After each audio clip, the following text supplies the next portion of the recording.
Private ട്രാക്കൊക്കെ നോക്കുന്നത് കണ്ടായിരുന്നു. അത് ചുമ്മാ ഇവിടെ വന്ന് അവിടെ നിന്ന് ആ പിള്ളേരുണ്ട് റെയിൽവേ കൂടെ അങ്ങോട്ടും ഇങ്ങോട്ടും ചാടി കളിച്ചപ്പോഴത്തേക്കും പിന്നെ ചോദിച്ച് മരിച്ച പിള്ളേർ അമ്മയുണ്ട്, അമ്മ അവിടെ നിൽക്കുമായിരുന്നു. ആ കാണുന്ന സൈഡിലായിട്ടാണ് അവർ നിന്നത്. അമ്മയുടെ മുഖം ഇല്ല, മുഖം ഒരു വശത്തേക്ക് മറിഞ്ഞു പോയി, ഈ രണ്ടായിട്ട് കിടന്നു. മൂന്നാമത്തെ ദിവസം ചൊവ്വാഴ്ച ഇവിടെ വന്ന് നിന്നത്, പിന്നെ വെള്ളിയാഴ്ച വരെ മരിക്കുന്നത്. മുൻകൂട്ടി എല്ലാം മനസ്സിൽ ഉറപ്പിച്ചു വെച്ചതായിരിക്കും. ഇതേപോലെ പാഞ്ഞു വരുന്ന ഒരു ട്രെയിനിന്റെ ഫ്രണ്ടിലായിരുന്നു ഷൈനി അവസാനമായിട്ട് തൻ്റെ 2 കുഞ്ഞുങ്ങളെയും ചേർത്ത് പിടിച്ച് നിന്നത്.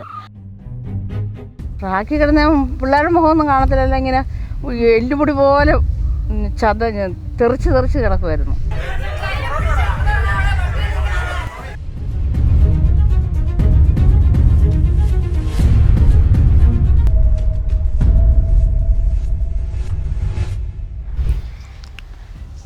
ഏതാനും ദിവസങ്ങൾക്ക് മുമ്പ് കേരളത്തെ നടുക്കിയൊരു വാർത്ത എല്ലാവരും കേട്ടിരുന്നല്ലോ, ഷൈനിയുടെയും മക്കളുടെയും മരണം. ഷൈനിയുടെ വീടാണ് ഈ കാണുന്നത്. ഈ ഒരു വഴിയിലൂടെയാണ് ഷൈനിയും കുഞ്ഞുങ്ങളും മരണത്തിലേക്ക് നടന്നു പോകുന്നത്. എല്ലാ ദിവസത്തെ പോലെ തന്നെ പള്ളിയിൽ പോവുക എന്ന് പറഞ്ഞു തന്നെയായിരുന്നു ഷൈനിയും മക്കളും വീട്ടിൽ നിന്ന് ഇറങ്ങിയത്. ഈ ഒരു വഴി കൂടെയായിരുന്നു അവർ മരണത്തിലേക്ക് നടന്നു നീങ്ങിയത്. സ്ഥിരമായി ഷൈനിയും കുഞ്ഞുങ്ങളും ഇതുവഴിയായിരുന്നു പള്ളിയിൽ പൊയ്ക്കൊണ്ടിരുന്നത്. ഈ ഒരു വഴിയുടെ തൊട്ടടുത്തായിട്ട് തന്നെയായിരുന്നു റെയിൽവേ ട്രാക്കും. ഷൈനിയെ ഈ ഒരു ദുരന്തത്തിലേക്ക് നയിച്ചത് തൻ്റെ കുടുംബത്തിലുണ്ടായ ചെറിയ പ്രശ്നങ്ങളും ഹസ്ബൻഡിൽ നിന്ന് നേരിട്ട് മാനസികമായിട്ടുള്ള ഉപദ്രവങ്ങളുമായിരുന്നു എന്നായിരുന്നു പറയപ്പെടുന്നത്. BSc നേഴ്സിംഗ് കഴിഞ്ഞ ഷൈനി ഒരുപാട് നാളുകളായി ജോലിക്ക് ശ്രമിച്ചെങ്കിലും തൻ്റെ ഭർത്താവിൻ്റെ വീട്ടുകാരുടെ ചില ഇടപെടലുകൾ മൂലം എവിടെയും ജോലി കിട്ടാതെ വരികയും അതേ തുടർന്ന് ഷൈനി മാനസികമായി ഒരുപാട് തളർന്നിരിക്കുകയും ചെയ്തിരുന്നു. ഷൈനിയും കുഞ്ഞുങ്ങൾ ഈ കാണുന്ന വഴിയിലൂടെയായിരുന്നു നടന്നു വന്നെന്നാണ് ആൾക്കാർ പറയുന്നത്. ഈ കാണുന്നതാണ് റെയിൽവേ ട്രാക്ക്. ഏകദേശം അവരുടെ വീട്ടിൽ നിന്നും ഒരു 1.5 കിലോമീറ്റർ അടുപ്പിച്ച് വരും. ആ കാണുന്ന സൈഡിലായിട്ടാണ് അവർ നിന്നത്. റെയിൽവേ ട്രാക്കിലേക്ക് നടന്ന് നീങ്ങുമ്പോൾ ഷൈനി തൻ്റെ 2 കുഞ്ഞുങ്ങളെ 2 കൈയിലായി മുറുക്കെ പിടിച്ചിരിക്കാം. ഇപ്പുറത്തും അപ്പുറത്തുമായിട്ടാണ് കിടന്നത്. അപ്പോഴത്തേക്ക് രാവിലെ ഒച്ച കേട്ടേ ട്രെയിൻ. ഞാൻ പറഞ്ഞില്ലേ രാവിലെ ട്രെയിൻ ഇങ്ങനെ കിടക്കുന്നത് ട്രെയിനാണോ അന്നേരത്തേക്ക് എൻ്റെ മകന് വരും പറഞ്ഞു പാളത്തിലാണ്ട് പണി നടക്കുമെന്ന് പറഞ്ഞു. അപ്പോഴത്തേക്ക് ഇല്ല, ട്രെയിൻ അവിടെ കിടന്ന് ഇരപ്പിക്കുന്നുണ്ട്. ഇഞ്ചം വന്ന് കിടക്കുമായിരുന്നു, നിർത്തിയിട്ട് ഇങ്ങനെ ട്രെയിനിൻ്റെ സൗണ്ട് കേട്ടു. അപ്പോഴത്തേക്കും ഇങ്ങനെ ഞാൻ പറഞ്ഞ് പാളത്ത് തന്നെ അവിടെ ഒച്ച കേൾക്കുന്നു. ആ പുള്ളിക്കാരി പറഞ്ഞ് അവിടെ വല്ല പണി നടക്കുന്നതായിരിക്കും. അത് അപ്പം അറിഞ്ഞില്ല. അപ്പോൾ എൻ്റെ അനിയത്തി ഏറ്റുമാരൊന്ന് വിളിച്ചു, എടി പാറവലിക്കല്ലേ ഒരമ്മയും 2 മക്കളും മരിച്ച്, നിങ്ങളുടെ എവിടെ എങ്ങനെയാണോ എന്ന് ചോദിച്ചു. അവിടെ എവിടെയും വരുമെന്ന് പറഞ്ഞു.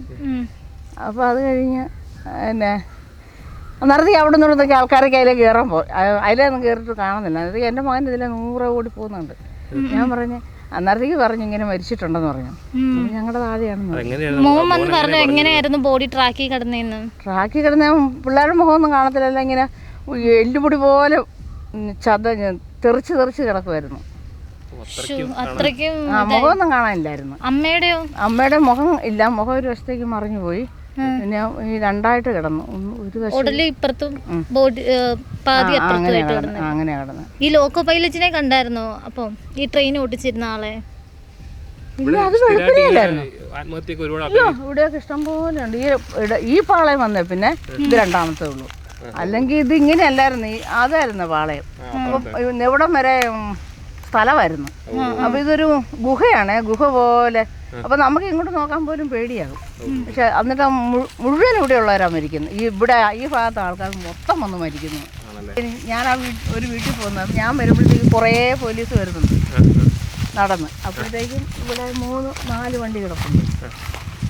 പുള്ളിക്കേക്ക് അറിയാം, ആംബുലൻസ് ഇവിടെ കിടപ്പുണ്ട്. അപ്പോൾ ഞാനിത് കൊച്ചിനോട് ചോദിക്കാൻ പറഞ്ഞു ഇതിനകത്ത് കയറ്റി ഇട്ടിട്ടുണ്ടെന്ന് പറഞ്ഞു. ഇവിടെയായിട്ട് ആംബുലൻസ് വന്നിട്ടുണ്ടായിരുന്നു. ആംബുലൻസ് ഇവിടെ കിടന്നു. അതിൻ്റെ അപ്പുറത്ത് വേറൊരു വണ്ടി, അതിൻ്റെ അപ്പുറത്ത് വേറെ 4 വണ്ടി ഇവിടെ കിടപ്പുണ്ട്.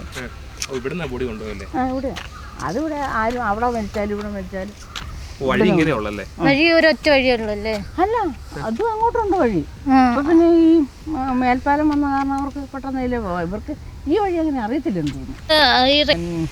ആ പുള്ളിക്കാരൻ ഓർത്ത്, രാജൻ എന്നതിൻ്റെ പേര്, ആ പുള്ളി ഓർത്ത് ഈ പിള്ളേർ എപ്പോഴും വണ്ടി വരുവേ. പക്ഷെ ഇപ്പം നമ്മൾ ഇവിടുന്ന് ഒരു വണ്ടി വരുന്ന കണ്ടാണ്ടല്ലോ, ഈ കഴിഞ്ഞ ദിവസം ഇതിൻ്റെ 3-4 ദിവസം മുമ്പ് ഞാൻ ഈ ഇവിടുന്ന് വണ്ടി വരുന്നുണ്ട്. ഞാനതിലെ വന്ന് അതേ വന്ന് ഇങ്ങോട്ട് കടക്കാൻ നോക്കി, ഇതേ ഇവിടെ വന്നു ട്രെയിൻ പെട്ടെന്ന് അപ്പുറത്തോട്ട് ചാടി. നമ്മൾ ഇതിൻ്റെ ഇത് കൊണ്ട് നമുക്ക് അങ്ങനെ പറ്റത്തില്ല. അപ്പോൾ ഇതിങ്ങനെ ചാടി കളിക്കുന്നുണ്ടായിരുന്നു. അപ്പോഴത്തേക്കും പിന്നെ ആ ചെറുക്കൻ ഓർക്കുകയും ചെയ്തു, ഇതെന്തിനിങ്ങനെ ചാടി കളിക്കുന്നതെന്ന്.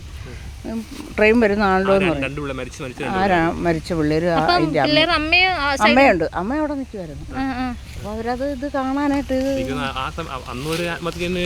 അത് കഴിഞ്ഞ് മൂന്നാമത്തെ ഇവരെല്ലാം നോക്കി വെക്കാനായിട്ട് വന്നതായിരിക്കും. എങ്ങനായിരിക്കും എങ്ങനെയായിരിക്കും സിറ്റുവേഷൻ എല്ലാം ഓക്കെ ആണോ എന്ന് അറിയാൻ വേണ്ടി വന്നതായിരിക്കും. അത് കഴിഞ്ഞല്ലേ ഞങ്ങൾക്ക് മുൻകൂട്ടി എല്ലാം മനസ്സിൽ ഉറപ്പിച്ചു വെച്ചതായിരിക്കും. അപ്പോൾ അവർ വന്നപ്പോൾ ഇങ്ങോട്ട് സാധാരണ ചിലപ്പോൾ ചിലരങ്ങോട്ട് പോകും. ഇവരിങ്ങനെ ഇങ്ങോട്ട് തെളിഞ്ഞ സ്ഥലമല്ലേ ഇപ്പം, അവരിങ്ങനെ അങ്ങോട്ട് പോയി. ചെളുപ്പംകാലം ആയതുകൊണ്ട് ആരും കണ്ടും കാണില്ല അല്ലേ? അല്ലെങ്കിൽ ഈ ഒരു ഏരിയയിൽ നമുക്ക് പെട്ടെന്ന് ഇപ്പം ഇവിടെ നിന്ന് നോക്കുവാണെങ്കിൽ ട്രാക്കിൽ ആരെങ്കിലും നിൽപ്പുണ്ടെന്ന് പോലും അറിയാൻ പറ്റത്തില്ല. ഇതെങ്ങനെ മേളിൽ കൂടെ കാണാം, ഇവിടെ ഒന്നും കാണത്തില്ല. താഴെ നിൽക്കുന്നവർക്കൊന്നും കാണാൻ പറ്റത്തില്ലല്ലോ. അതുകൊണ്ടാണല്ലോ 3 ദിവസം മുമ്പ് ഇവിടെ വന്നിപ്പുണ്ടായിരുന്നു. ഇതിൻ്റെ അവിടെ ഇപ്പം ഇവരിവിടെയല്ല താമസിക്കുക, അങ്ങോട്ട് മാറി. അപ്പോൾ ഈ കുരുമുളക് പറിക്കാൻ വന്നപ്പോൾ പുള്ളിക്കാരനവിടെ അന്നേരം ഓർക്കുകയും ചെയ്തു, ഈ പിള്ളേർ ഇതിനെ ചാടി കളിച്ച് നടക്കുന്നുണ്ട്. പക്ഷേ എന്നും പള്ളിയിൽ പോകുന്നവരാണ്, ആ പിള്ളേർ എന്നും കുർബാന സ്വീകരിക്കുന്നതാണ്. ഇവരാ മരിച്ചെന്ന് 10 മണി കഴിഞ്ഞപ്പോഴാണ് അറിയുന്നത്. 3-ാമത്തെ ദിവസം ബുധനാഴ്ച ചൊവ്വാഴ്ച ഇവിടെ വന്ന് നിന്നത്, കഴിഞ്ഞ് വെള്ളിയാഴ്ച ഇവർ മരിക്കുന്നത്. അന്നേരം മരിച്ചു കഴിഞ്ഞത് ഇവരാണെന്ന് അറിയുന്നത് 10-11 മണി ആയപ്പോഴാണ് ഇവരാണെന്ന് അറിയുന്നത്. ആദ്യം ഞങ്ങളുടെ ഇവിടെ ഉള്ളവരെ പോയി കണ്ടിട്ട് വന്ന് പിന്നെ അന്യസംസ്ഥാനക്കാരെ ഹിന്ദിക്കാരാണെന്നാണ് പറഞ്ഞത്. അങ്ങനെ ഓർത്തു, ആ ഹിന്ദിക്കാരാണെങ്കിൽ എല്ലായിടത്തും ആണല്ലോ എന്ന് ഓർത്തു.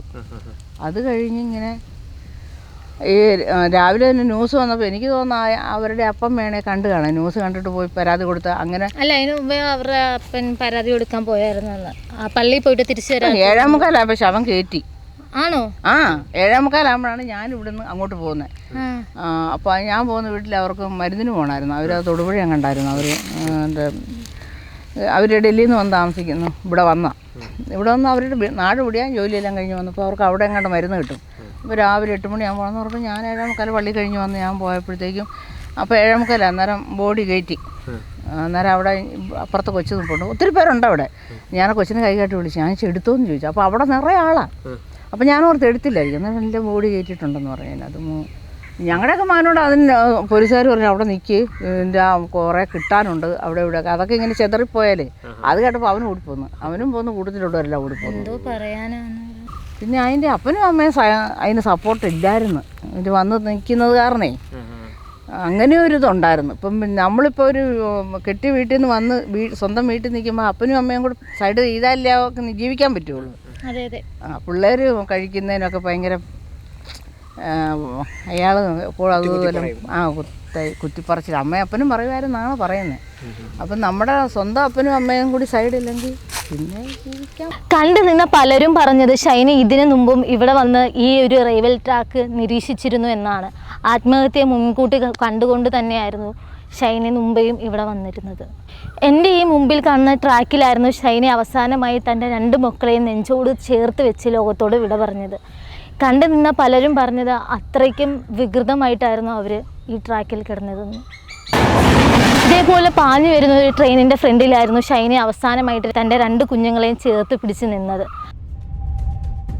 അതേപോലെ തന്നെ ലോക്കോ പൈലറ്റ് പലവട്ടം അപായ സൂചന നൽകിയെങ്കിലും മനസ്സിൻ്റെ വിങ്ങൽ കാരണം അതൊന്നും കണ്ടില്ല എന്ന് നടിച്ച് തന്നെയായിരുന്നു ഷൈനി തൻ്റെ 2 കുഞ്ഞുങ്ങളെയും ചേർത്ത് പിടിച്ച് ലോകത്തോട് യാത്രയായത്.